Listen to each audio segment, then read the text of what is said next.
అతడు లోకాన్ని చూడలేదు, కానీ వేల మందికి దారి చూపించాడు. దృఢ సంకల్పం ముందు అంగవైకల్యం లెక్క కాదని నిరూపించాడు. హేళననే ప్రేరణగా, చీత్కారాలనే గెలుపు దారులుగా మలుచుకుని ప్రపంచాన్ని గెలిచాడు. అతడే శ్రీకాంత్ బొల్లా. ప్రస్తుతం దేశమంతా మాట్లాడుకుంటున్న శ్రీకాంత్ సినిమాకు అసలైన హీరో. లెక్కలు రానివాడు, చదువుకు పనికిరాడని పక్కన పెట్టిన వాడే నేడు 400 కోట్ల సామ్రాజ్యానికి అధిపతిగా మారి సరికొత్త చరిత్ర లిఖిస్తున్నాడు.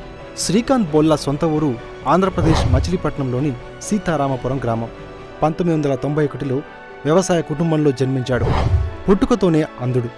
చూపు లేకపోవడంతో చిన్నప్పుడే అతన్ని వదిలించుకోవాలని తల్లిదండ్రులకు బంధువులు సలహా ఇచ్చేవారట.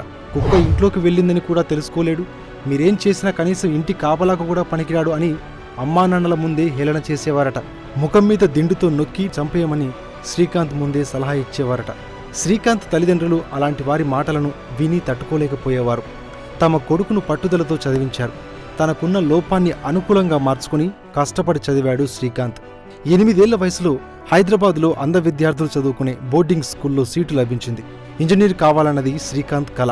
అది జరగాలంటే సైన్స్, మ్యాథ్స్ చదవాలి. కానీ ఆ సబ్జెక్టులు తీసుకోవడానికి ఆయనకు అర్హత లేదంటూ విద్యాసంస్థ అభ్యంతరం చెప్పింది. ఈ విషయంపై కోర్టుకెక్కాడు ఆయన. 6 నెలల విచారణ తర్వాత ఆయన సైన్స్ సబ్జెక్టు చదివేందుకు కోర్టు అనుమతిచ్చింది.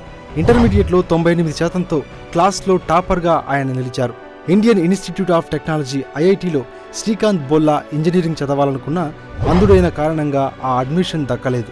ఎన్ని ఆటంకాలు ఎదురైనా అన్నింటినీ అధిగమించారు. అమెరికాలోని మాసాచుసెట్స్ ఇన్స్టిట్యూట్ ఆఫ్ టెక్నాలజీలో బ్రెయిన్ కాగ్నిటివ్ సైన్స్లో చేరిన తొలి అంధుడిగా శ్రీకాంత్ రికార్డు సృష్టించారు.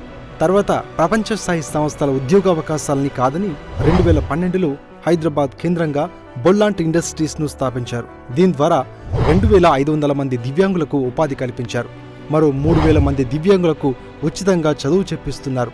పర్యావరణమే మనిషి బతుకని నమ్మే శ్రీకాంత్ తన పరిశ్రమల్ని సౌర విద్యుత్తుతో నడిపిస్తూ జీరో వేస్ట్ కేంద్రాలుగా తీర్చిదిద్దారు.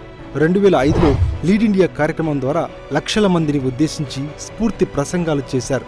2017లో ఫోర్బ్స్ మ్యాగజైన్ ప్రచురించిన 30 ఏళ్లలోపు 30 మంది జాబితాలో శ్రీకాంత్ బొల్లాకు చోటు దక్కింది. శ్రీకాంత్ బొల్లా జీవిత చరిత్ర ఆధారంగా బాలీవుడ్లో శ్రీకాంత్ అనే సినిమా తెరకెక్కడంతో ఆయన పేరు దేశమంతా మార్మోగిపోతుంది.